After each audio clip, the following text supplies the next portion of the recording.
Testing, 1, 2, 3. Testing, 1, 2, 3. Testing, 1, 2, 3. Destiny Squad, roll out. How are you doing to this evening? Midweek. It's midweek. How are you all doing? What's the talk about town so far in the week? Huh? Anybody knows? Yes. Prince Harry's book is out. The Spear. Has anyone bought it? Anyone?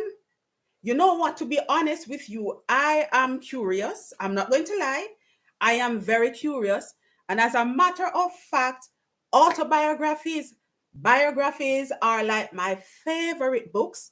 So I know that at some point I will actually be getting my hands on a copy. But so far, yes, that is what's in the news so far. Also, guess what? I have story for you. Prince Harry has his book out, and I know that's a big deal. You know who else has a book out? Guess. I am so excited. My friend actually has a book out as well. Yes, my friend actually has a book out. You know that writing a book is a big... Yes. Well done. Clap her, man. Clap her. I am so proud of her. So my friend has a book out, and guess what? One of these days, she actually will be coming on to actually share certain things about her book with us. So that is something to look forward to as well. Well, if you think today's topic is about, or live streaming is about bashing the church, you are wrong. If you think that today's live streaming, today's topic is about saying that the church has the answer to everything, you are so wrong. If you think that today's topic is about telling people who have suffered because of some of the rules that are in the church, if you think that today's topic is about telling them that their suffering is not justified, the pain that they're feeling is not justified, you are so wrong. But before we go into today's topic, I must say thank you so much for your support. I can tell 98% of you actually watch the video, watch the live stream after it has ended. So the views that I see on the videos 1 day, 2 days, 3 days, 4 days after the live streaming actually tells me that a lot of people watch the contents after the live streaming. So it doesn't even matter to me, because guess what? You are getting the message, and we are actually learning together. What a beautiful thing technology is, where actually it doesn't matter what time it is in the country, in the different countries that I'm doing the live streaming, you are able to actually see it afterwards, and that gives us the opportunity to actually learn together. So that is so beautiful. And I must say thank you for that. Also, when you are watching the video, don't get too selfish. Remember to share it to your WhatsApp, list. Remember to share it to your Facebook page. Remember to share it to a friend, because that is how we get to spread the word, and that is how we grow. I must say thank you so much as well. I have noticed, yes, I can see that we are getting closer. The community, the family is getting bigger, because we are closer to that 400 family members strong. So, of course, thank you so much for your support. So today's topic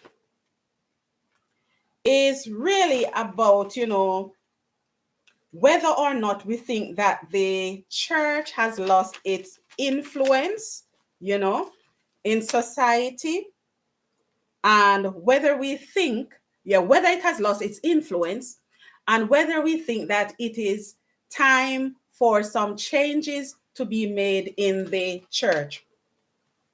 Now, I have done some research. So, a lot for today's live streaming, I'll be referring to some articles that have been published, right? So, remember, this is not about bashing the church. This is us looking into whether or not society is actually putting on an unrealistic pressure on the church. And of course, further on into the live streaming, you'll get an idea of, where you stand. You'll get an idea of where I stand as well, where that is concerned. So here we go. Towards the end of 2022, something really happened in Jamaica, which has caused me to actually take a step back. Well, I was alarmed. And I'm sure that a lot of people were alarmed, where two pastors were actually, deleted. And I'm using the word deleted because YouTube is very tricky when it comes on to the use of certain words. So I'm not sure if you were taken aback. I'm not sure if you had seen like a shift or anything like that. So let just in case you did not know about these cases, I am going to highlight them. And everything, what I'm going to read, they actually came from the Jamaica Observer. So this happened on the 20th of December, where Pastor Linval Lewis was shot and deleted close to his Portmore home. So that happened on the 20th of December. And then on the 24th of December, Reverend Tanisha Ashburn body was found on the premises of the church manse at the Lucy Baptist Church in Hanover. These attacks, even though I know some people will say that, people are attacked all the time, but these brazen attacks perhaps is saying that no longer do people reverent, or no longer are people, I would say, fearful of the repercussion of what could happen, when harming a child of God. Because, usually people actually reverend the church. They actually think that, okay, you cannot harm this person. This person is a prayerful person. I know that bad things will happen to me if I actually do it. But, those two attacks, those two murders actually left me thinking whether or not there has been a shift. Yes, I know that some people will say, look, church members are human beings. They are not better than anybody. Nothing to say that the minister, should be feared or anything like that. Yes, I know that there has been some, unpleasant things done by members of the clergy where, things that you never really expected. And the one that actually the one that people will continue to talk about for days, for decades, is with the one, I think his name was, because I know that he was deleted. Well, no. Yeah, he is dead, right? It was with Kevin Smith in 2021, who was caught, who was caught in the act of performing a human ritual on the premises of the Pathway International Kingdom Restoration Church. arguably, that was something that probably caused people to take a second look at the church, thinking that a lot of things, or people, some people are now thinking that perhaps a lot more churches are involved in cult. Yes, from time to time we have heard about different things happening, like ministers, pastors being involved in criminal activities. Some people say that pastor drive the biggest cars and everything like that. But to be honest with you, that was the one with Kevin Smith was the one that actually, shook me to the core. So now I'm looking at it and I'm thinking, is there a shift? And that is what we are going to look at. And in saying that there's a shift, I am still talking from a point of view, because some people actually say that they have lost faith in the church because of what they have seen. However, we always hear that we should worship God and not man. So if you put your trust in man, then of course, when man fails, then you are going to feel away, right? But in the same breath, I know that the church should be a representation of truth, lawfulness, and everything that is good. But I am going to refer to some articles, like I have said. And what I want us to be thinking is whether or not people, we as society, have put the church on a pedestal to the extent where if somebody in the church fails, right? If somebody in the church falters, if a minister falters, then of course we feel like, oh, everybody is hypocrite. Everybody in the church is like that. All church members, every church in the world is like that. So I'm going to refer to some articles and we are going to look at it together and we're going to say, look at it, whether or not, we are misinterpreting what the church is there for. Are we seeing the church as this body where, they should be able to solve every problem? And this is where I'm coming from. So the first so let me tell you how it's going to flow. First, I'm going to look at some articles. I'm going to refer to them and then I'm going to elaborate. The final article that I'll be referring to is where a minister has written that, the church needs to change other if it is to survive. So when we delve into that, then you are going to tell me whether or not you agree with it. And of course, I know that, a lot of people will actually be seeing this video after the live streaming has ended. It is not a problem. What you can do is to comment, just write your thoughts in the comment section, because, whether or not you see it now or later, your views still count, your views still matter, your points, your thoughts still matters. Okay? So the first one, and everything that I'm reading, well, I will let you know which newspaper that they are from. So the first one is from the Observer, the Jamaica Observer. And the title of the article, which was written in August of 2022, was that the education minister calls on the support of the church. So right there and then, you can see that the church, and I'm going to tell you what the minister wanted, right?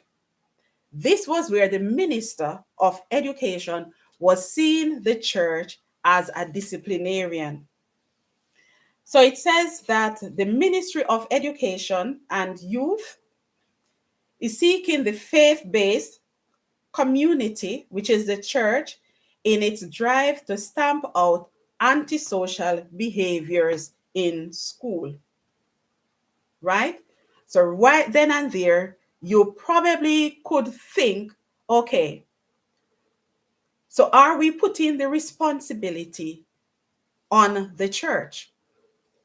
So we are saying we want to stamp out antisocial behavior in schools. Remember, the children are actually in schools more. Not many people are going to church as much as not as many people are going to church as in olden days. Some parents do not go to church. Some parents do not send their children to Sunday school. So growing up, I don't know if you remember that, you used to have like Sunday school. So Sunday school is where the children would go ahead. They would go to these little classes where they would learn about the Bible. Things would be broken down in such a way to actually, match their little age, right? If you look at it, so if you're depending on the church, how will that work?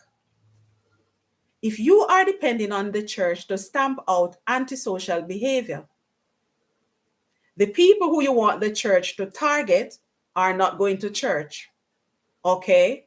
So are we being unrealistic? Is the minister being unrealistic when they actually put the onus on the church to say, look, we are entrusting the responsibility of stamping out antisocial behavior in your hands? If you look into it, tell me, what do you think? Do you think that is being fair? So that was just one instance. Again, this one says the Jamaican government to collaborate with the church to address mental health issues. So here again, the church is being seen as a counselor. And this happened on the January 6, 2023. So this was just the other day. And then there was a follow-up on January 9th as well to this article. And I'm just looking for it so that I can talk about both of them at the same time. So on January 9th, a follow-up to what I've just said, Prime Minister Holness keynote address at the Heal the Nation, Heal the Family speech. The first thing, or one of the things that he said, was that he was going to liaise with the church to help to address the mental health issues in society. So let us see how how he envisioned that this would work. And I'm just going to read a part of the article. Holness, with it, Andrew Holness, the Prime Minister of Jamaica, said there needs to be a start to there. Sorry, said there is need to start a public education campaign, not just from the government and the Ministry of Health and Wellness, but also from the churches to alter Jamaica's habit of not seeking help when they are needed.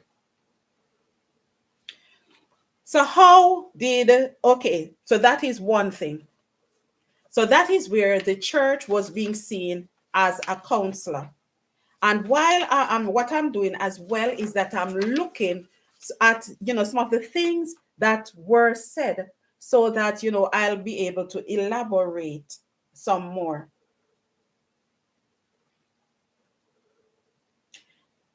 The government said that he will be pursuing a direct and deliberate program with the churches to have a more robust intervention to support mental health in the country.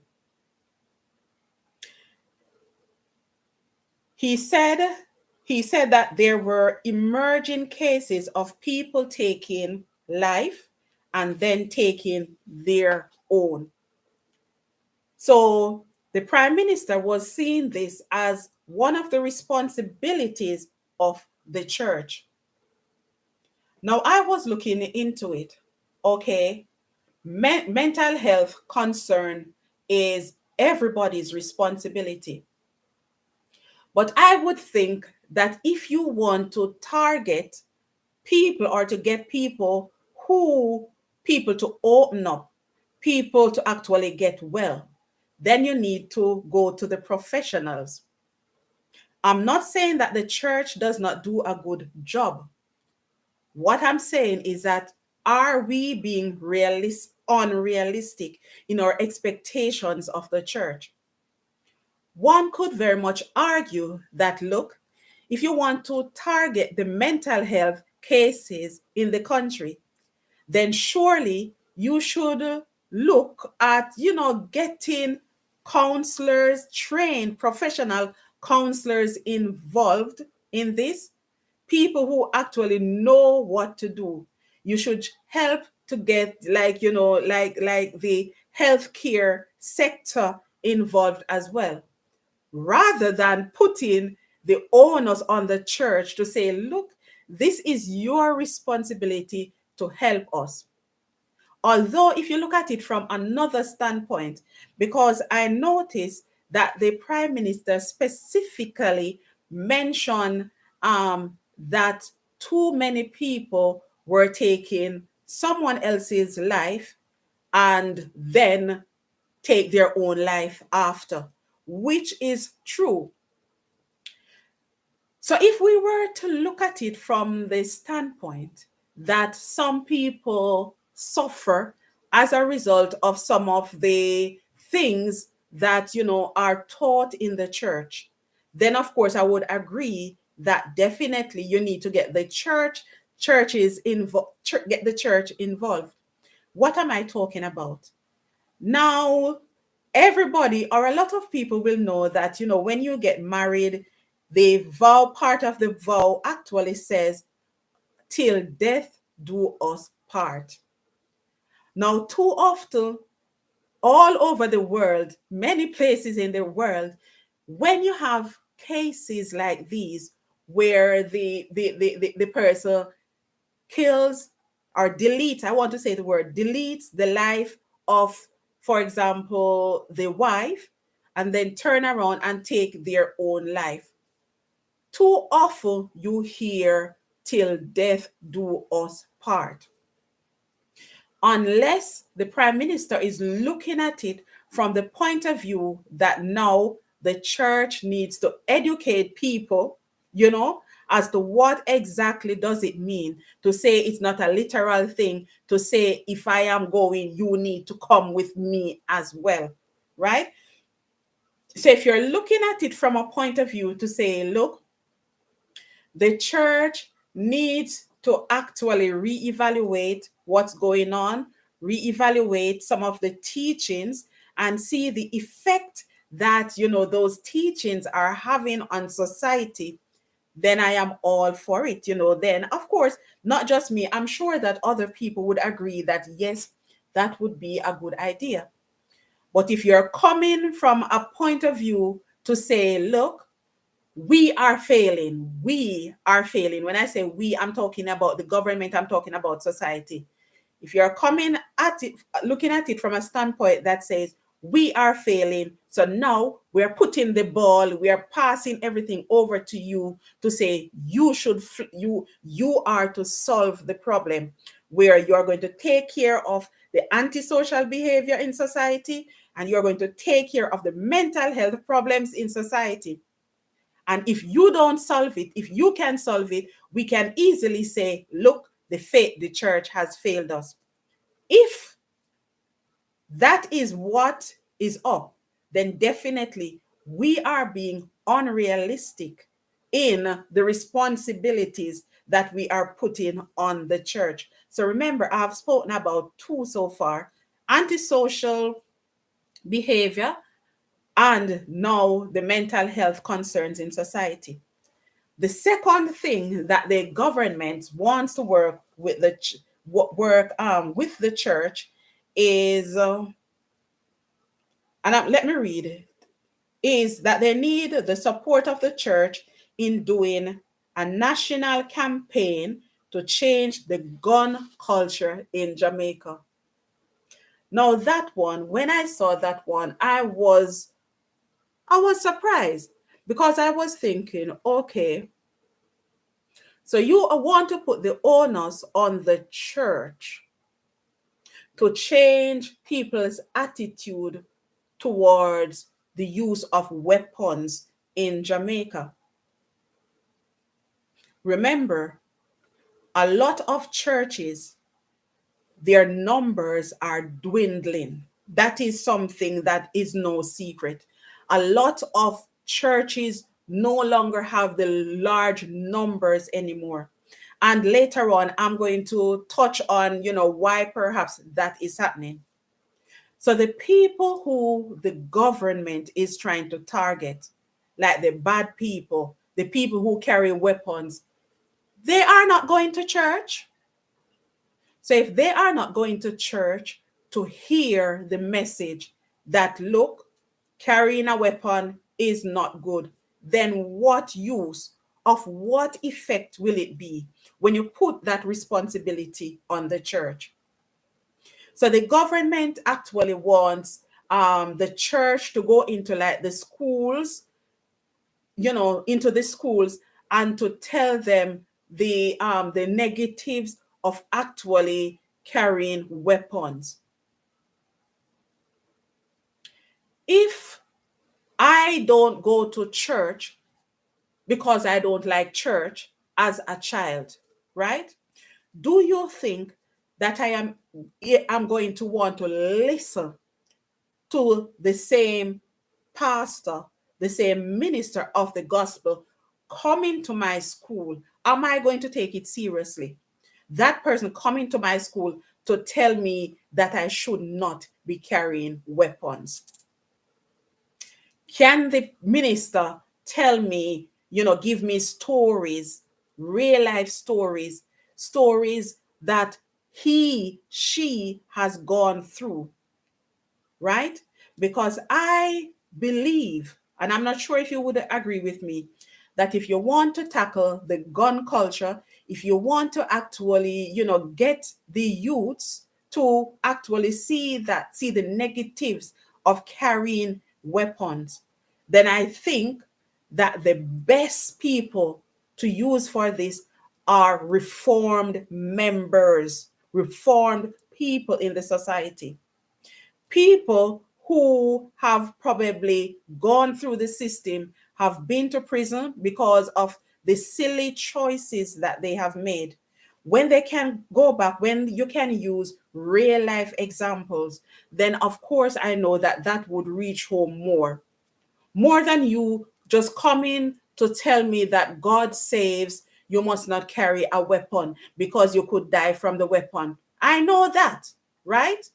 But if I can hear from somebody who says, look, my daughter, my son I lost my daughter or my son or a family member as a result of the bad choices that they have made in their decision to, carry weapons or anything like that, then of course I am going to be more keen to listen to that person because that person is talking from experience. So you see what I'm saying? I am saying that with all good intentions, I think that the government or even the ministry of education, they are not looking in the right areas. Perhaps what would work better is if members of society, prominent members of society who have actually lived through these things, just get them in a committee, form a committee, get ideas from them. What do you think will work? Because you would agree that the government does not, and when I say this, I'm not talking just about in Jamaica, because you hear about these incidents in different countries all over the world.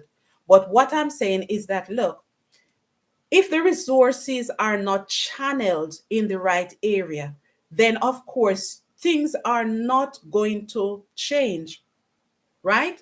So if you get people, members of this of society, prominent members of communities, get them together, form a community, let them tell you what will work. Because remember, people on the ground, when we call them people on the ground, people who are able to see what's happening in their communities will actually know what will work and what will not work. So instead of pushing everything on the church, I think that things could be done another way, and for things to be more effective. Let me see another one. So far, we have seen the church as a counselor. We have seen the church tackling antisocial behavior, the church to discourage people from carrying weapons. And now we are seeing the church as a lobbyist, right? This one is from the Jamaica Observer as well. Executive Director of Crime Monitoring and Oversight Committee, CMOC, Oral Khan, addressing a crime prevention and citizen security forum at the Church Teachers College in Mandeville last week, is calling on the support of churches to lobby the government to fast track legislation to support a consensus on crime. So look, the people who are responsible for, solving crime and everything like that are not able to get to the government, are not able to get the government to pass certain legislations that the committee wants the government to fast track. And who are they calling? They're calling on the church to actually help us. So when you look at these examples, right, you can't help, or I cannot help but thinking that perhaps it's almost like passing on your responsibility, passing it on to somebody else, so that if things don't work, then you can look at the church and say, you have failed. Are we being realistic? Are we being fair to the church? Are we seeing the church? Remember that the church is made up of members of the society, members of society who are just as scared as anybody else, members of society who have a government, right? And if the government is saying, look, I can't do it, you do it, even though you don't have the resources, meaning you don't even come into contact with the people who, need to hear what you are going to say, or you cannot relate, you don't have enough people who can relate to what the government wants you to do. If people are not seeing the church as being effective, if society is not respecting the church as much as they used to, then how is that going to work? So it goes back to my question. Are we misrepresenting, are we misinterpreting the role of the church? Or are we seeing the church as just an organization, a section of the community where when we can't solve any problem, that is where we go, right? If you look into it, are we being fair? That is the question that I want to ask. And going back to the part where I say that, look, the people who are to be who the government wants the message to get to, right? The people who the government wants the church to intervene to get the message to, they are not going to churches. So why is it that the government wants this to happen? Or Is it time for the church to change? Is it time for the church to start attracting more people to the church? Is it time for the church to actually get modernized, right? So that it can actually attract young people into the church? What are your thoughts? And that brings me to another article, and the article that talks about modernizing the church. So, sometimes when you ask people, okay, why don't you go to church? What do you have against church? They'll just say, oh, a pure hypocrite go there. But remember, God says that it's not the minister, it's not the preacher that you are to worship. You are to worship God. But at the same time, I remember that God actually says that, you are to congregate as well. So he says that wherever two or three are gathered, touching anything concerning my name, then of course I am there, right? To bless. And of course, there is voice in number, unity is strength, and everything like that. So if we look at it, if the onus that the government is putting on the church is to be effective, then of course we need to get the people into the church. Now, how is that going to work? What does it take? Why are people not going to church as much as they used to? For example, when we were growing up, what has changed? Or is it that the church has failed to modernize? Now, this article that I'm going to refer to was written by one Reverend J.P. Thakwe, and I'm not sure if I'm saying the name correctly, but he is the minister of Emmanuel Church here in the UK, and he is also an author of many articles to do with, things Christian related, biblically related. And this article is entitled Modernize or Perish. And Reverend Thakwe was specifically addressing the church.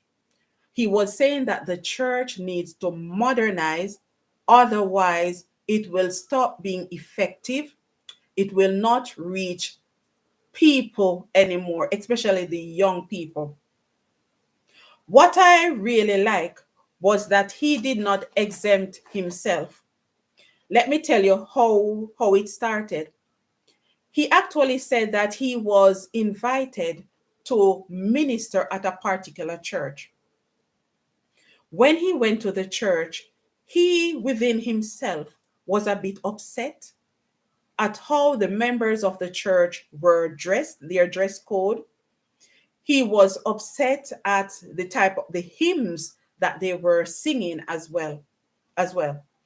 But he said that he had to stop himself in the truck, in his truck, right? Because he looked at it, and even though the people were dressed down, you know what we call dressed down, because growing up you have church clothes different from every other clothes. You can know the difference. So he said that, okay, at this particular church, there were over 400 members still, right? Young people were there. A lot of young people were there.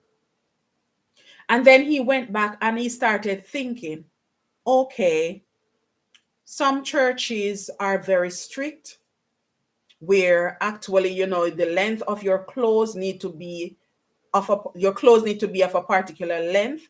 You cannot process your hair. There are certain, a lot of restrictions.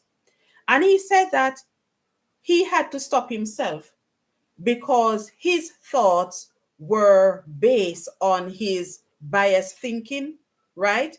Because he said that he had to actually balance it. Here is a church where people were allowed to wear jeans, they could dress down, they were free to just worship God as they wanted to. And there was another church where just 3 or 4 members, the same 3 or 4 members, are there every day, still singing the same hymns, still referring to, sharing, reading the word, the hymns that says thou, thy, those type of words that young people cannot relate to them. So he said that he left there, and what he started thinking was, you know what? Everything in this world is modernized. Everything changes. Things change over time. If we are to reach people, we have to be able to use a language, terminologies that they understand.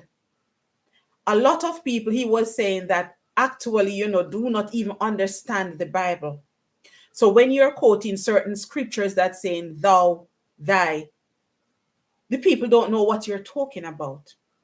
So you have to be able to actually use the same scripture, but make it relevant. You have to make it relatable. You have to break it down in such a way that people understand, right? And he said that that's what he noticed, that the churches that were making an effort to actually modernize in such a way that, youngsters can understand, can relate to what is happening, those were the churches with the numbers. Whereas the traditional churches who are reluctant to change, reluctant to modernize, some of them are actually closed. Their doors are closed because the few members who used to be in attendance, they have died. Like some old people who, no matter what, they grew up in a particular church, and no matter what, that's the church that they are going to go to. With what is happening in society nowadays, we are dealing with a different generation. So the same type of preaching that you use back then is not going to have the same effect on them nowadays because they are different. It's from a different generation. You start telling them about brimstone, hell, brimstone, and fire. They're going to look at you and they're going to tell you, we are living in it right now. If you look around us, people are dying every day. So what you're telling us, it does not make, it is not anything that is going to want, or it's not anything that is going to convince us that we need to change. So we have to actually, he was saying that the church needs to actually start making changes to catch up with what is happening in society so that they can be more relatable.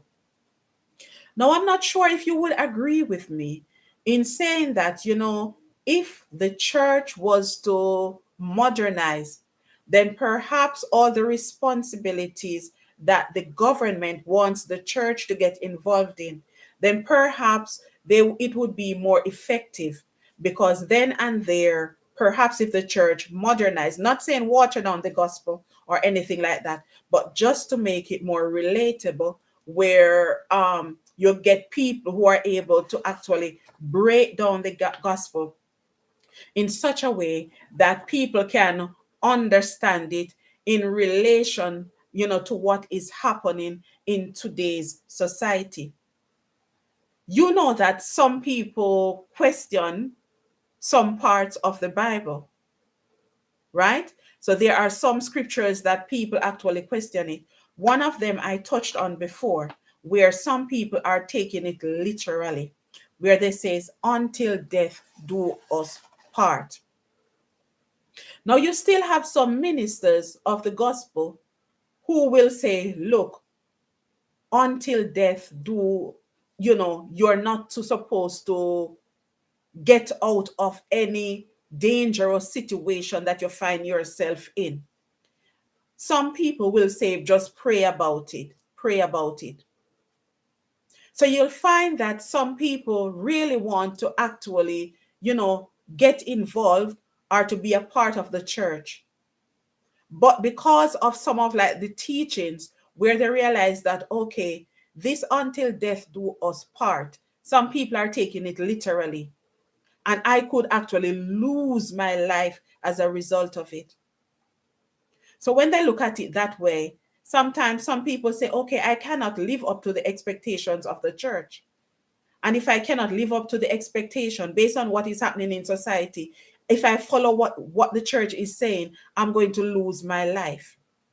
Or is the church willing, to actually see what's happening in society and be willing to change, be willing to meet with people and take it like on a case by case basis and say, this was what God meant, in the scripture when it says, until death do us part.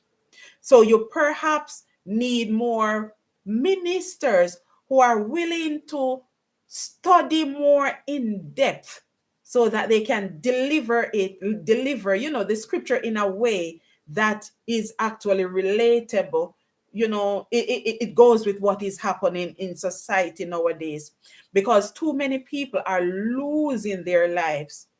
And this little phrase, this little saying is being repeated too many times, till death do us part. So now perhaps if the church needs to actually, teach more about this and actually elaborate so that people understand that this is not a literal thing. Another saying, so what you'll find is that some people would prefer to leave the church because, they will think that, look, I cannot sit back and lose my life simply because the church says that I must stay in a relationship that is abusive or anything like that. There's another part where, some people actually struggle. And when there says, wife, submit yourself to your own husband. Now, some people misinterpret it. Some people see submission being, you listen to me, no matter even if I'm wrong, you are to listen to me. Submit yourself to your own husband means support your own husband, support your own wife, right?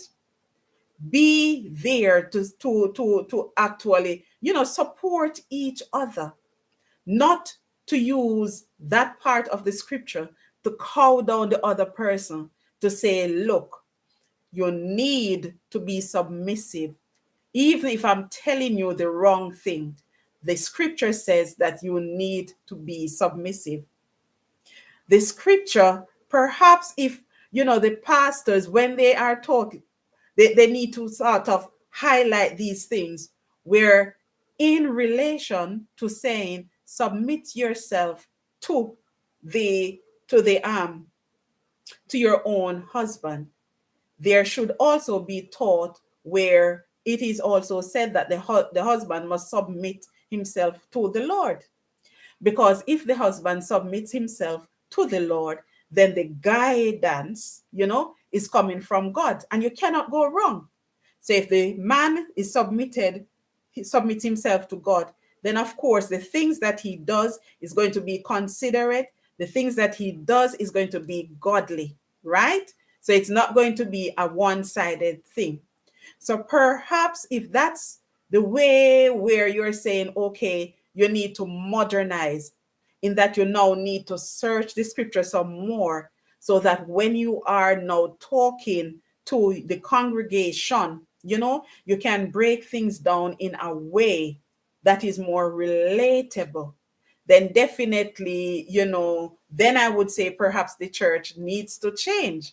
Not water down the gospel, deliver the gospel, but make it more relatable to what is happening in society. Because, like I have said, we are dealing with a different generation. And if everything is changing, and if the very people who you want to reach, right, if you cannot get to them, close enough to them to actually deliver, right, for things to have an impact on their lives, then of course the church would be failing. So I'm not sure, going back to the question, is the church losing influence in society? Only you can answer that. You have to be able to answer it for yourself. Is it that society um, is misinterpreting the role of the church? Or is it that society should continue to see the church as the body that can solve every problem, even problems that the government can't solve? Or do you think that the expectation is too unrealistic?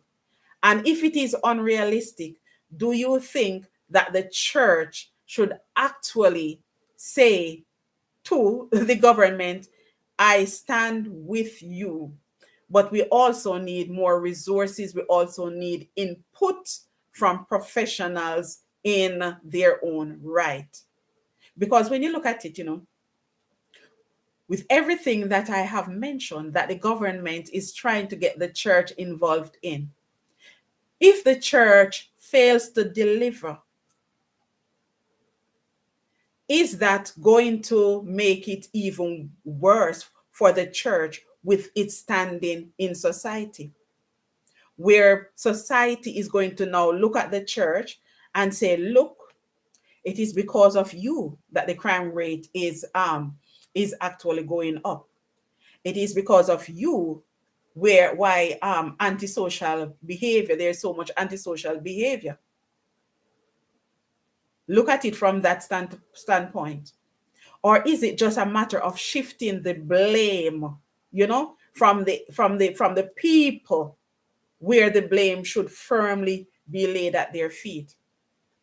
Because if you look into it, everything starts from the home. So when you're talking about these behaviors, perhaps the government should try to get the parents more involved. So perhaps the target should really be the parents.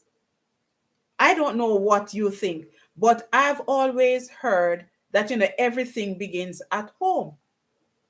Even with the antisocial behavior, if you look at it, the children spend more time in school. But if the school is now looking at the church to help to solve that problem, and it's not the school, it's the Ministry of Education is saying that. So if they're looking at the church, so it's like the church, they see the church as having the answers to every problem. And if that was the case, I'm sure that you wouldn't have professionals in different areas. It is because I believe it's because you need certain type of help, certain type of skills in order to deal with certain situations, why you actually have professionals. So if the church is going to be like a starting point where the church will meet with the government and say, look, I believe that you need to get this body on board, that body on board, then yes, that's a starting point. But if it's a situation where the government is firmly saying, look, church, this is your responsibility, then I would agree that we are misinterpreting the role of the church. And it is not to say that the church does not have members who are capable of helping in these areas. But we have to be realistic. You need professionals with the areas that the help is being sought, the type of help that is being sought. You actually need professionals. You actually need people who are relatable as well. So I am not sure if the government got that one right. But of course, these are my opinions and I'm not sure. But in the comment section, just let me know, what do you think? Because perhaps you have a different, your thoughts are different on the topic that, that we have looked at this evening. Okay, so those are my thoughts. And like I have said, thank you so much for your support. And until I upload another video, until I do another live streaming. Because live streaming, I just treat it like I am doing a video. I just treat it like I am doing a video that people will watch later on. I will not need to do any editing or anything like that. So I actually enjoy doing live streaming. So until I actually do another live streaming or another video, I am going to say thank you so much for watching this video. And of course, don't forget to share. And if you have not subscribed as yet, then of course, don't forget to subscribe. On Friday, we'll be doing another topic because I can see that the live streams, these streamings that I do, they are the most popular on the channel as well. On Friday, we'll be looking at narcissism and it's signs that you could be dealing with someone who is narcissistic. Thank you so much. As I have said, take care of yourselves, guys, until I upload another video, do another live stream. Peace.